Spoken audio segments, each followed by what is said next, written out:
Hi friends, welcome to ITI gold technical channel में आपका स्वागत है। Daily current affairs vacancies information ITI से रिलेटेड वीडियो पाने के लिए हमारे चैनल को सब्सक्राइब कीजिए। सब्सक्राइब करने के बाद बेल आइकन को ऑन कीजिए ताकि मैं जो भी नया वीडियो बनाऊँ सबसे पहले आपके पास पहुँचे और आप उसे देखें। यदि आपको सेशन अच्छा लगता है, सेशंस को जानकारी मिलती है तो इसे लाइक कीजिए और दोस्तों में शेयर कीजिए। शेयर जरूर कीजिएगा क्योंकि यह कॉम्पिटिशन की तैयारी करने वाले बच्चों के लिए बहुत ही इंपॉर्टेंट सेशन है। चलिए सेशन की ओर चलते हैं। यदि आप अपने चैनल आईटीआई गोल्ड टेक्निकल पर पहली बार आए हो तो इसे सब्सक्राइब कीजिए और अपने दोस्तों से भी जरूर करवाइएगा। आज हम पढ़ेंगे 24 अगस्त 2021 से जितने भी इंपॉर्टेंट करंट अफेयर क्वेश्चन बनेंगे वह इस वीडियो में पढ़ेंगे। इस वीडियो की पीडीएफ फाइल की लिंक मैं इसी वीडियो के डिस्क्रिप्शन में दे दूंगा, आप वहाँ से जाकर उसे डाउनलोड कर लीजिए ताकि एग्जाम के टाइम पर आप आसानी से रिविजन कर सकते हैं। आज का हमारा पहला क्वेश्चन है, हाल ही में विश्व संस्कृत दिवस 2021 कब मनाया गया है? तो इस क्वेश्चन का right answer option number C 22 अगस्त। 22 अगस्त को विश्व संस्कृत दिवस मनाया गया है। विश्व संस्कृत दिवस के रूप में भी मनाया जाता है और हर साल श्रावण पूर्णिमा पर मनाया जाता है। जो हिंदू कैलेंडर में श्रावण महीने का पूर्णिमा दिवस है उसे रक्षाबंधन के रूप में भी चिन्हित किया जाता है और 2021 में यह दिन 22 अगस्त को मनाया जा रहा है। यह दिन संस्कृत की प्राचीन भारतीय भाषा की याद दिलाता है और इसका उद्देश्य इसके पुनरुद्धार और रखरखाव को बढ़ावा देना है। भारत सरकार ने 1969 में हिंदू महीने श्रावण की पूर्णिमा के दिन रक्षाबंधन के अवसर पर विश्व संस्कृत दिवस मनाने का फैसला किया है। इस क्वेश्चन का right answer option number C. चलिए नेक्स्ट क्वेश्चन की ओर चलते हैं। नेक्स्ट क्वेश्चन है, हाल ही में हरून ग्लोबल 500 सबसे मूल्यवान कंपनियों की सूची में 2021 में सबसे ऊपर कौन सी कंपनी है? तो इस क्वेश्चन का राइट आंसर ऑप्शन नंबर ए एप्पल कंपनी इसमें सर्वोच्च स्थान पर है। हरून ग्लोबल 500 सबसे मूल्यवान कंपनियों की सूची में 2021 के अनुसार एप्पल दुनिया की सबसे मूल्यवान कंपनी है जो 2443 मिलियन अमेरिकी डॉलर है और दुनिया की शीर्ष 6 मूल्यवान कंपनियां Apple, Microsoft, Amazon, alphabet, Facebook और टेंसेंट के रूप में अपरिवर्तित रही है। और विश्व स्तर पर अमेरिका के नेतृत्व वाली 243 कंपनियों के साथ एक स्थान ऊपर है और इसके बाद चीन 47 और 6 स्थान के नीचे, जापान 30 के साथ में तीसरे स्थान पर और ब्रिटेन 24 के साथ में चौथे स्थान पर है, जबकि भारत 12 कंपनियों के साथ में इसमें 90वें स्थान पर रहा है। रिलायंस इंडस्ट्री 188 बिलियन अमेरिकी डॉलर 57वें स्थान पर है और सूची में शीर्ष भारतीय कंपनी है। और 2021 के लिए हरून ग्लोबल 500 में से 12 भारतीय कंपनियों को जगह मिली है क्योंकि Wipro limited, Asian paints limited और HCL टेक्नोलॉजी लिमिटेड ने दुनिया की 500 सबसे मूल्यवान फर्मों की सूची में जगह बनाई है, जबकि ITC लिमिटेड बाहर हो गई है इसमें से। तो इस क्वेश्चन का राइट आंसर ऑप्शन नंबर ए। चलिए नेक्स्ट क्वेश्चन की ओर चलते हैं। नेक्स्ट क्वेश्चन है, हाल ही में मलेशिया के नए प्रधानमंत्री कौन बने? तो इस क्वेश्चन का right answer option number B Ismail Sabri Yaakob. Ismail Sabri Yaakob Malaysia के नए प्रधानमंत्री बने। इस्माइल साबरी याकूब को मलेशिया के नए प्रधानमंत्री के रूप में नियुक्त किया गया है। इससे पहले यहाँ मलेशिया के उप प्रधानमंत्री थे और वह प्रधानमंत्री के रूप में मुहिद्दीन यासीन का स्थान लेंगे, जिन्होंने संसद के निचले सदन में बहुमत का समर्थन खोने के बाद अपने पद से इस्तीफा दिया था। और याकूब की नियुक्ति मलेशिया के राजा सुल्तान अब्दुल्ला सुल्तान अहमद शाह ने की थी। मलेशिया की राजधानी है कुआलालंपुर और यहाँ पर मुद्रा चलती है मलेशियाई रिंगिट। क्या है? मलेशियाई रिंगिट। तो इस क्वेश्चन का राइट आंसर है ऑप्शन नंबर बी, इसका राइट आंसर है। चलिए नेक्स्ट क्वेश्चन की ओर चलते हैं। नेक्स्ट क्वेश्चन है, हाल ही में सलाहकार बोर्ड के अध्यक्ष पद पर किसे नियुक्त किया है? तो इस क्वेश्चन का राइट आंसर है option number C TM Bhasin. TM Bhasin को इसमें फिर से इन्होंने नियुक्त कर दिया है अध्यक्ष पद के लिए। यही है TM भसीन जिनको अभी नियुक्त किया है फिर से। केंद्रीय सतर्कता आयोग के ने TM भसीन को बैंकिंग और वित्तीय धोखाधड़ी सलाहकार बोर्ड के अध्यक्ष के रूप में फिर से नियुक्त करने की घोषणा की और 50 करोड़ रुपए से अधिक की बैंक धोखाधड़ी की जांच करने और कार्यवाही की सिफारिश करने के लिए पैनल का गठन किया गया था। और पूर्व सतर्कता आयुक्त CVC श्री भसीन अब 21 अगस्त से अगले 2 वर्ष के लिए इन्हें नियुक्त किया गया और केंद्रीय सतर्कता आयोग का गठन किया गया था फरवरी 1964 में और इसका मुख्यालय है नई दिल्ली में। तो इस क्वेश्चन का राइट आंसर हो जाएगा ऑप्शन नंबर सी, इसका राइट आंसर है। नेक्स्ट क्वेश्चन है, हाल ही में भारत की सबसे बड़ी फ्लोटिंग सोलर पीवी परियोजना कहाँ प्रारंभ की गई है? तो इस क्वेश्चन का right answer option number A Andhra Pradesh. Andhra Pradesh में यह योजना प्रारंभ की गई है।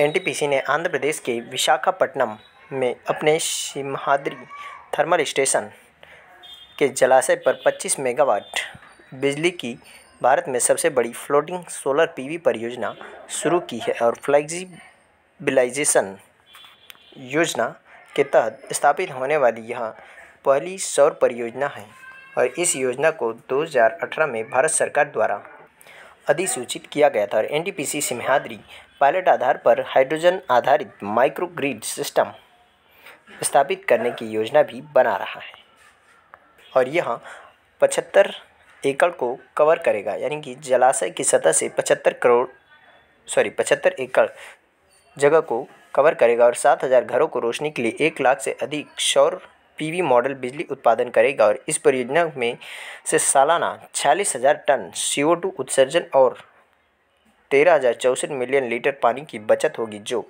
एक वर्ष में 6,700 घरों की आवश्यकता को पूरा करने में पर्याप्त है। एनटीपीसी के अध्यक्ष और प्रबंध निदेशक है गुरदीप सिंह और इसकी स्थापना की गई थी 1975 में और इसका मुख्यालय है नई दिल्ली में। तो इस क्वेश्चन का राइट आंसर हो जाएगा ऑप्शन नंबर ए इसका राइट आंसर है। चलिए नेक्स्ट क्वेश्चन को चलते हैं। नेक्स्ट क्वेश्चन है, हाल ही में भारत के सबसे ऊंचे हर्बल पार्क का उद्घाटन कहाँ पर किया है? तो इस क्वेश्चन का राइट आंसर ऑप्शन नंबर ए उत्तराखंड। उत्तराखंड में भारत के सबसे ऊंचे हर्बल पार्क का उद्घाटन किया गया है। उत्तराखंड के चमोली जिले के माना गाँव में भारत के सबसे ऊंचाई वाले हर्बल पार्क का उद्घाटन किया गया है और हर्बल पार्क 11,000 फीट की ऊंचाई पर स्थित है और भारत चीन सीमा के करीब माना चीन सीमा से लगे चमोली के अंतिम भारतीय गांव है और यह बद्रीनाथ मंदिर से सटा हुआ है और हिमालयी क्षेत्र में ऊंचाई वाले अल्पाइन क्षेत्रों में पाए जाने वाले हर्बल पार्क का लगभग 40 प्रजातियां हैं। उत्तराखंड की स्थापना की गई थी 9 नवंबर सन 2000 को उत्तर प्रदेश राज्य से अलग करके एक नया राज्य बनाया गया था, जहां पर अभी राज्यपाल है बेबी रानी मौर्य, मुख्यमंत्री है पुष्कर सिंह धामी और उत्तराखंड की राजधानियां रही हैं क्या? देहरादून और शीतकालीन राजधानी है गैरसैंण और ग्रीष्मकालीन राजधानी इसकी शीतकालीन राजधानी है देहरादून और ग्रीष्मकालीन राजधानी इसकी गैरसैंण। तो इस क्वेश्चन का राइट आंसर है ऑप्शन नंबर ए इसका राइट आंसर। चलिए नेक्स्ट क्वेश्चन क्यों चलते हैं। नेक्स्ट क्वेश्चन है, हाल ही में किस हवाई अड्डे का नाम अब महाराजा अग्रसेन हवाई अड्डा हुआ है? तो इस क्वेश्चन का right answer option number C Hisar हवाई अड्डे का नाम बदलकर अब महाराजा अग्रसेन जी के नाम पर रख दिया गया है। हरियाणा के मुख्यमंत्री मनोहर लाल खट्टर जी ने हिसार हवाई अड्डे का नाम बदलकर महाराजा अग्रसेन अंतर्राष्ट्रीय हवाई अड्डा करने की घोषणा की और हिसार हवाई अड्डे एक घरेलू हवाई अड्डा है जो राज्य का पहला DGCA लाइसेंस प्राप्त सार्वजनिक हवाई अड्डा है और यह हवाई अड्डा वर्तमान में 30 मार्च 2024 तक एक अंतर्राष्ट्रीय हवाई अड्डे के रूप में परिवर्तित होने के लिए उन्नयन के अधीन है। अब बात कर लेते हैं हरियाणा के राज्यपाल। तो हरियाणा के राज्यपाल है बंडारू दत्तात्रेय और राजधानी है चंडीगढ़ और हरियाणा के मुख्यमंत्री है मनोहर लाल खट्टर। तो इस क्वेश्चन का राइट आंसर है ऑप्शन नंबर सी इसका राइट आंसर है। नेक्स्ट क्वेश्चन है, हाल ही में BARC इंडिया के मुख्य कार्यकारी अधिकारी यानी कि CEO किसे नियुक्त किया? तो इस क्वेश्चन का right answer option number A Nakul Chopra. Nakul Chopra ji को इसका भी CEO नियुक्त किया। यही है BARC यानी कि broadcast audience research council India के नकुल चोपड़ा जी को CEO नियुक्त किया गया है। टेलीविज़न निगरानी एजेंसी है यह और इसी के अभी 25 अगस्त 2021 से प्रभावी मुख्य कार्यकारी अधिकारी CEO के रूप में नियुक्त किया नकुल चोपड़ा जी को और जिनकी नियुक्ति की घोषणा कर दी गई। और पूर्व CEO सुनील लुल्ला ने एक उद्यमी के रूप में अपनी महत्वाकांक्षा को आगे बढ़ाने के लिए इस्तीफा दे दिया और यह घोषणा तब होती है जब सुनील लुल्ला ने अपनी उद्यमशीलता के लिए अपने पद से इस्तीफा दे दिया है। और ब्रॉडकास्ट ऑडियंस रिसर्च काउंसिल की स्थापना की गई 2010 में और इसका मुख्यालय है मुंबई में और इसके अध्यक्ष है पुनीत गोयनका। कौन है? पुनीत गोयनका। तो इस क्वेश्चन का राइट आंसर है ऑप्शन नंबर ए इसका राइट आंसर है। चलिए नेक्स्ट क्वेश्चन के चलते हैं। नेक्स्ट क्वेश्चन है, हाल ही में उभरते सितारे फंड किसने लॉन्च किया? तो इस क्वेश्चन का राइट आंसर ऑप्शन नंबर ए वित्त मंत्रालय। वित्त मंत्रालय ने उभरते सितारे नामक फंड लॉन्च किया है।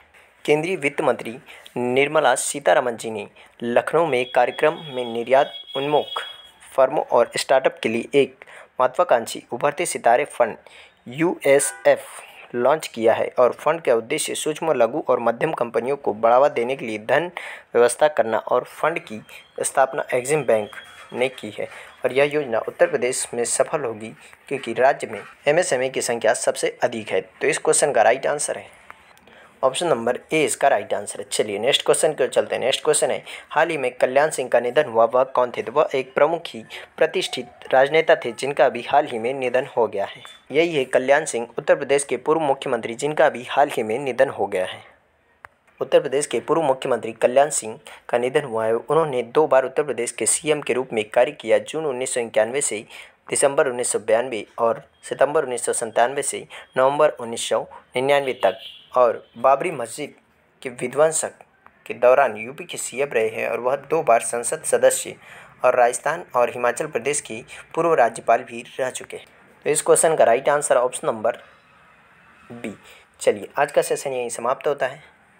यदि आप अपने चैनल ITI गोल्ड टेक्निकल पर पहली बार आए हो तो इसे सब्सक्राइब कीजिए। सब्सक्राइब करने के बाद बेल आइकन को ऑन कीजिए ताकि मैं जो भी नया वीडियो बनाऊं सबसे पहले आपके पास पहुंचे और आप उसे देखिए। यदि आपको सेशन अच्छा लगता है, सेशन से कुछ जानकारी मिलती है तो इसे लाइक कीजिए और दोस्तों में शेयर कीजिए। Thank you so much for watching for my video. मिलते हैं नेक्स्ट सेशन में।